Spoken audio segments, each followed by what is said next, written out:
बोलो जयकारा बोल मेरे श्री गुरु महाराज की जय। बोलो साचे दरबार की जय। जालू परमहंस जी महाराज की जय। एक रोज इरशाद हुआ कि शहवत यानी काम वासना में कुछ लज्जत है, क्रोध में जोश है और खत है, मोह में सच्ची नहीं तो झूठी मोहब्बत है, अहंकार में मान बढ़ाई का ख्याल है, लेकिन लोभ यानी लालच ऐसा जलील है कि बावजूद दौलत की मौजूदगी के इंसान न तो आप खुद कुछ लुत्फ और मजा उठा सकता है और न ही किसी और को उठाने देता है। लालच इंसान को हर फर्दो बशर की नज़रों में बहुत ही हकीर यानी तुच्छ और नीच बना देता है। अगर गौर से देखा जाए तो लालच ही इन बाकी चारों की जड़ है। एक रोज इरशाद हुआ कि जब मर्जी के मुताबिक यानी अनुसार काम नहीं होता है तो गुस्सा आता है।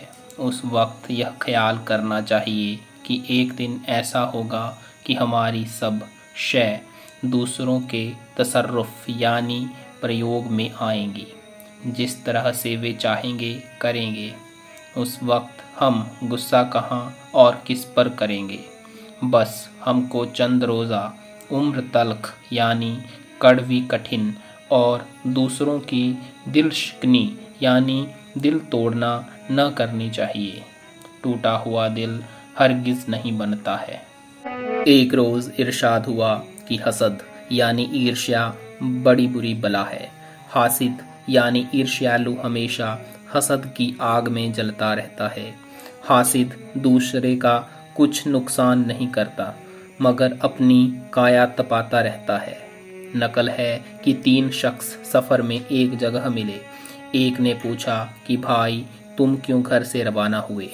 उन्होंने जवाब दिया, हमारे गांव में एक दौलतमंद और रुतबा वाला शख्स है।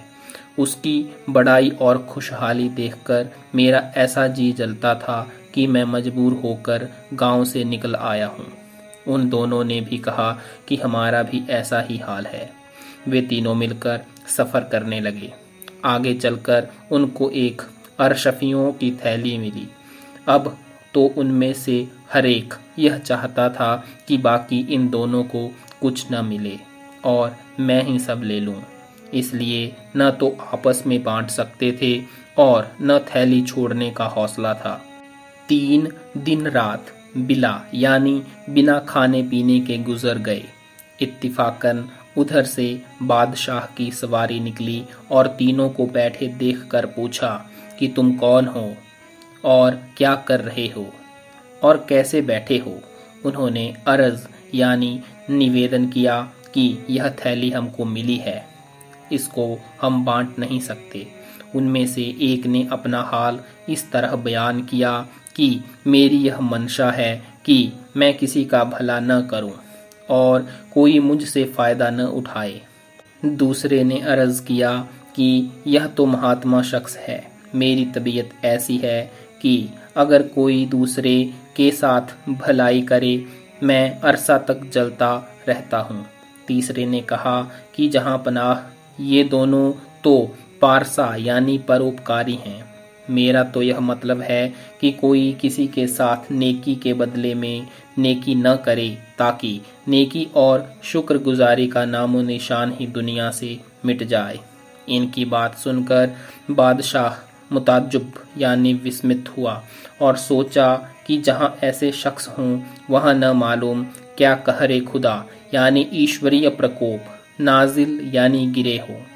इसलिए पहले को देश निकाला दिया, दूसरे को फांसी दी और तीसरे को धूप में टंगवा दिया ताकि लटका लटका सूख कर मर जाए।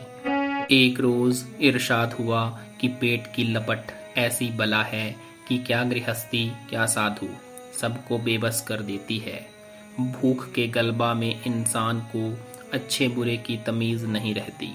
पुराणों में विश्वामित्र जी की कथा सुनी थी कि भूख से तंग आकर वह मुर्दा गोश्त खाने पर आमदा हो गए थे, मगर 56 के अकाल में मारवाड़ में इससे भी ज्यादा गमनाक और इबरतनाक सानिहा यानी दुर्घटनाएं देखने और सुनने में आए। मुकाम सांभर में एक सेठ जी रोटी बांटा करते थे और फी कस यानी 6 औरत और 6 मर्द और 6 मह 6 चह एक रोटी देते थे। अकाल की मारी एक औरत की गोद में तकरीबन 3 साल की लड़की थी। वह 2 रोटी रोज ले जाया करती थी। कज़ाए इलाही यानी ईश्वरीय प्रकोप से वह लड़की मर गई और उसकी माँ ने सोचा कि अगर इसे दफना कर दूं या जला दूं तो सिर्फ एक रोटी मुझको मिला करेगी।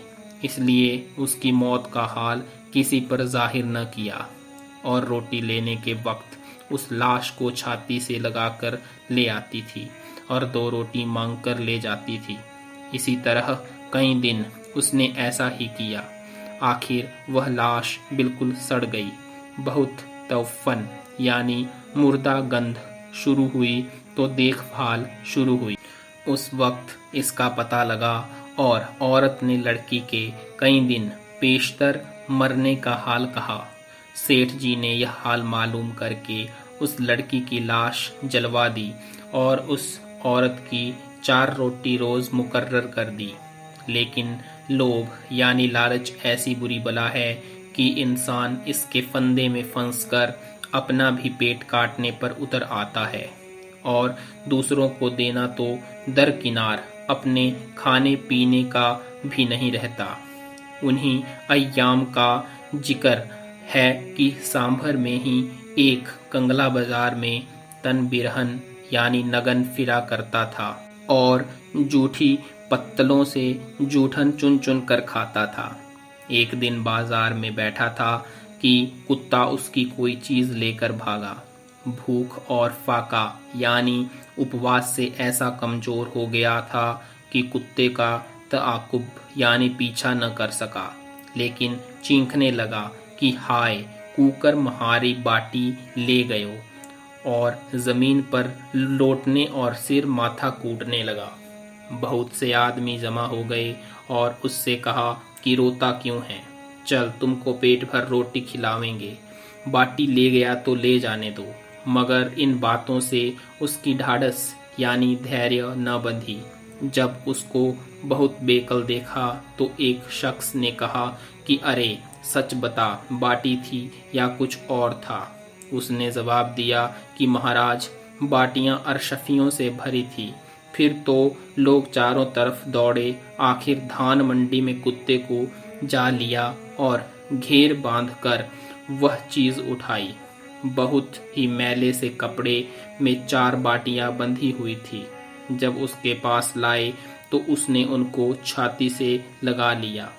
वे बाटियां ऐसी सख्त हो गई थी कि पत्थर की जबों यानी चोटों से तोड़ी तो हर एक बाटी के अंदर अशर्फियां निकली।